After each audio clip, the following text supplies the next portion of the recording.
Au sommaire de ce journal de 19h, une session extraordinaire du 12 mars dernier a permis au Conseil régional du Sahel d'adopter son plan régional de développement pour la période allant de 2019 à 2023.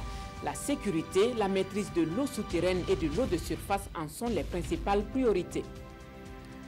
Vous suivrez également dans une poignée de minutes l'inauguration d'infrastructures réalisées dans le village de Lakankui, des infrastructures qui viennent normaliser l'école primaire publique de cette localité, un geste à mettre à l'actif du ministère en charge de l'éducation nationale en partenariat avec le secrétariat permanent des engagements nationaux. Ce sont là les titres de cette édition. Madame, Monsieur, bonsoir et merci de suivre ce 19h sur la télévision du Burkina. Nous ouvrons le journal par ce drame survenu à Pakala, dans la commune de Zampalé. 4 personnes ont perdu la vie dans un puits le samedi dernier. Tout serait parti de la noyade d'un élève de la classe de 4e. Ce dernier serait entré dans le puits pour arrêter la motopompe qui servait à arroser son jardin. Plus de précisions avec Amidou Lankwande et Ibrahim Sanou. 4 personnes ont perdu la vie le samedi dernier dans le village des Zampalé, à environ 10 km de la commune de Garango. Et c'est dans ce jardin de la famille Bila qu'est survenu le drame. Un jardin qui est arrosé grâce à un système de motopompe entreposé dans un puits à petit diamètre. Le jardinier a demandé à un de ses frères, qui est un élève de la classe de 4e du lycée départemental, de descendre dans le puits et couper le groupe. Bien sûr, l'enfant est descendu, mais comme le groupe a travaillé pendant un certain temps, ça a dû dégager la fumée et bien sûr le gaz carbonique. L'enfant en descendant s'est étouffé et s'est retrouvé à l'intérieur du puits. Et le jardinier, ayant constaté ça, est descendu aussi pour le sauver. Il y est resté. Une 3e personne est restée aussi, une 4e. André Bila, qui a son jardin à côté de là, est sauvé de justesse. J'ai couru pour venir entrer dans le puits là pour pouvoir sauver l'enfant là. Mais je n'ai pas pu. Donc, en ressortant maintenant, arrivé au niveau de sortie là, je me suis évanoui, ils m'ont aidé et je suis sorti. Donc le reste qui s'est passé derrière moi, je ne sais pas, puisque j'ai été hospitalisé aussi. Parmi ces 4 victimes, 3 sont de la même famille. Je confie ça au bon Dieu. Parce que c'est une histoire de bon Dieu. Une dernière victime serait toujours hospitalisée à Tenkodogo. Et au maire d'inviter tous les jardiniers à plus de vigilance dans leur travail.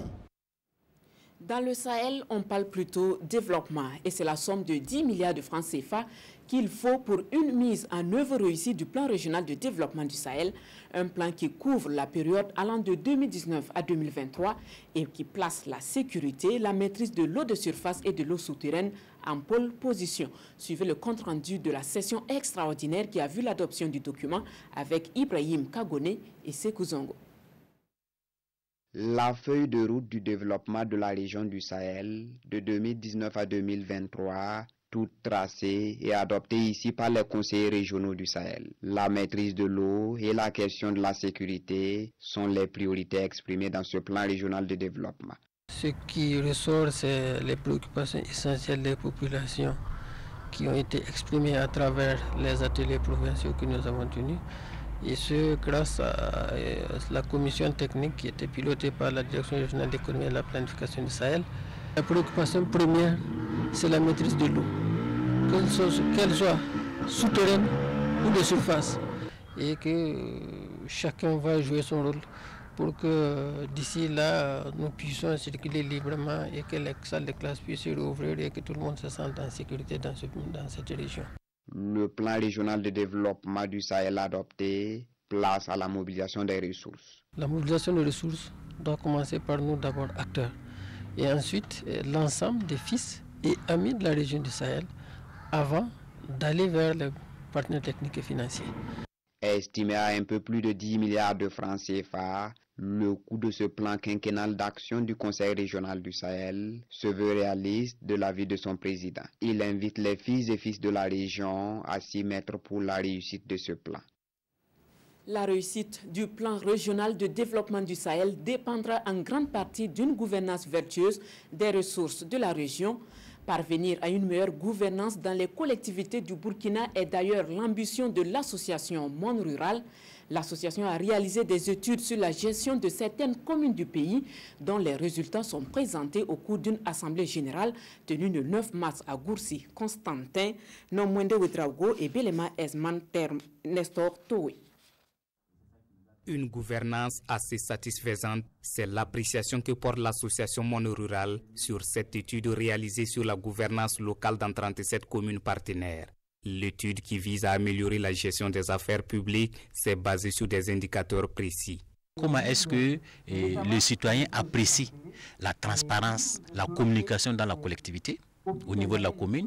Comment est-ce que les citoyens apprécient l'ensemble des services sociaux de base qui sont fournis aux citoyens? Comment est-ce que les citoyens apprécient la redevabilité, c'est-à-dire l'imputabilité, le rendu compte des gouvernements locaux? Comment est-ce que les citoyens apprécient le niveau de prise en compte des questions liées au genre et à la promotion des droits humains? La restitution de cette étude va permettre d'évaluer les performances des différentes communes partenaires et aussi d'inviter les responsables à améliorer leur gouvernance. D'une part, de pouvoir mesurer sur le terrain l'impact de l'accompagnement que l'AMR est en train de faire en termes de redevabilité et en termes de gouvernance locale au niveau de la commune, et d'autre part, de corriger les insuffisances qui vont être certainement relevées. L'association Monde Rural a été créée en 1996 et œuvre pour l'amélioration des conditions de vie des populations rurales, notamment celles des femmes et des enfants. Elle intervient dans les régions du Nord, du centre-Nord, du centre-Ouest et de l'Est. Je vous le disais en titre, l'école primaire publique du village de Lonkankui dans la commune de Dédougou passe de 2 classes à 5. C'est dire que 3 nouvelles classes viennent d'être réalisées. Le geste est du ministère en charge de l'Éducation nationale avec le soutien financier du secrétariat permanent des engagements nationaux. Yves Rwamba, Edouard Ouedraogo et Karim Ouedraogo nous font le point. C'est ici, sous cet abri précaire et dans ce bâtiment de 2 classes ouvert en 2008, que la centaine d'élèves prenaient leurs cours. Mais ces nouvelles infrastructures plus modernes viennent changer leur environnement d'études. Et c'est grâce au secrétariat permanent des engagements nationaux et des programmes d'urgence. Pour 2019, il faut dire que, comme l'a dit, nous avons donc une grande programmation afin de fouetter, j'allais dire, le programme présidentiel pour qu'en 2020, nous soyons effectivement au rendez-vous des chiffres. On avait chaque année 2 classes sous paillotte. C'est vrai qu'on voit une paillotte derrière nous, mais il y a une classe qui était au village, plus précisément dans un magasin. Mais avec ce bâtiment, non seulement les élèves sont ensemble, ils forment un seul groupe, ils sont sur un même site. Et ça contribue à un changement considérable. D'un coût d'environ 27 millions de francs CFA, ces nouvelles infrastructures se composent de 3 salles de classe, d'un bureau de directeur, d'un magasin, d'un bloc de latrines et d'un forage. Pour les responsables de l'éducation et leurs partenaires, avoir une éducation de qualité nécessite une résorption des salles de classe sous paillotte. En milieu de semaine, nous aurons une rencontre technique pour pouvoir déclencher la réalisation d'environ 350 salles de classe pour normaliser les écoles sous paillotte. Donc c'est un processus, mais ça s'adresse à différentes zones de notre pays. Donc nous profitons donc des occasions qui nous sont offertes pour inaugurer, donc c'est un peu partout. Selon le programme du ministère en charge de l'éducation en 2019, 714 salles de classe seront construites, dont 616 pour la résorption des salles sous paillotte.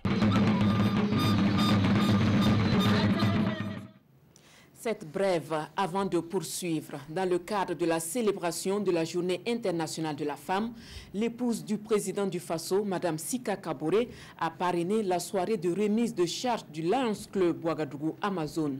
Le Lions Club Ouagadougou Amazon est le premier club exclusivement féminin du district 403 A3 à être lancé.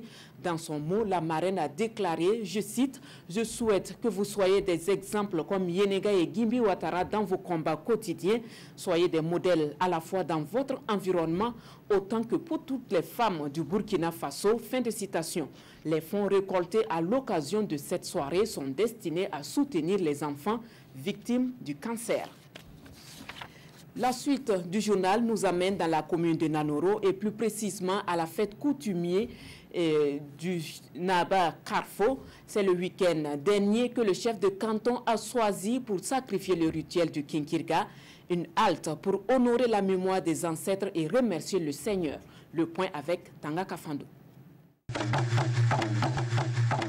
Pour la santé, la protection et la bonne pluviométrie dont ils ont bénéficié tout au long de l'année, Naba Carfo de Nanoro et les populations du canton disent merci à Dieu et aux mains des ancêtres. Le Kinkirga, une tradition ancestrale, perpétuée de génération en génération. Et pour la deuxième fois depuis son intronisation, Naba Carfo et les notables de la cour et des différents villages sacrifient le rituel. Nous sacrifions ce rituel pour dire merci à Dieu et aux manes des ancêtres.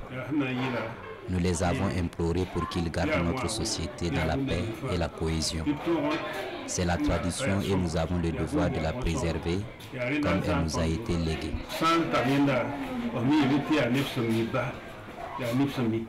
Puis vient le temps des salutations, des ressortissants et des amis.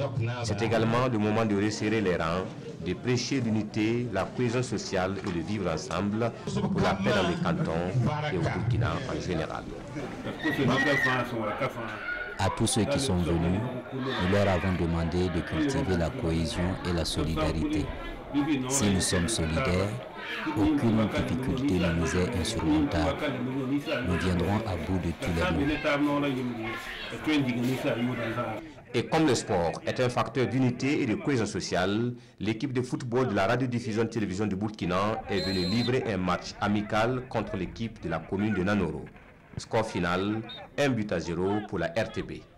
Mais au-delà du score, c'est toute la communauté qui gagne, selon Naba Carfo, qui a salué ce partenariat qu'il faut consolider pour l'avenir. Religion dans cette édition et nous parlons islam. Mouloud est célébré en différé dans la nuit du 9 au 10 mars par l'Association pour le développement islamique et la Faïda, une association qui entend perpétuer l'enseignement du Cheikh Ibrahim Niass de Sénégal, des enseignements visant à la promotion de la cohésion sociale et la paix. C'est un compte-rendu de Olopoda. Cheikh El Hadj Ibrahim Niass du Sénégal, un cas d'école pour les membres de l'Association pour le développement islamique et la Faïda. Ces jeunes musulmans rendent hommage au grand maître soufi. Une occasion pour eux de s'inspirer des actions menées par ce guide spirituel de la confrérie Tidjania pour la consolidation de la paix et du vivre ensemble pour un monde meilleur. Le cheikh Ibrahim Niass a toujours enseigné l'amour, la cohésion sociale et la paix. Nous voulons donc nous inspirer de ces enseignements afin de les promouvoir. Nous sommes très heureux de savoir que c'est la continuité des actions sur le plan gouvernemental qui se mènent à travers des structures associatives. Et ce n'est que de cette manière que nous pourrons ensemble parvenir justement à surmonter les difficultés, parvenir à un vivre ensemble, à une cohésion sociale. En cette nuit bénie du 9 mars 2019, les fidèles musulmans ont fait le déplacement du Palais de la Jeunesse et de la Culture Jean-Pierre Guingané pour s'abreuver à cette source intarissable qu'a été Cheikh El Hadj Ibrahim Niass afin de renforcer leurs connaissances religieuses pour venir à bout de l'agitation et du tumulte de la vie ici-bas.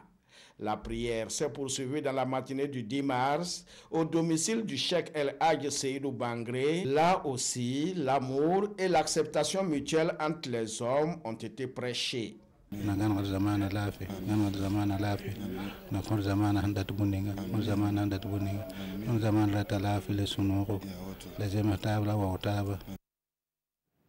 Voilà qui referme cette édition de 19h. Merci de nous avoir suivis.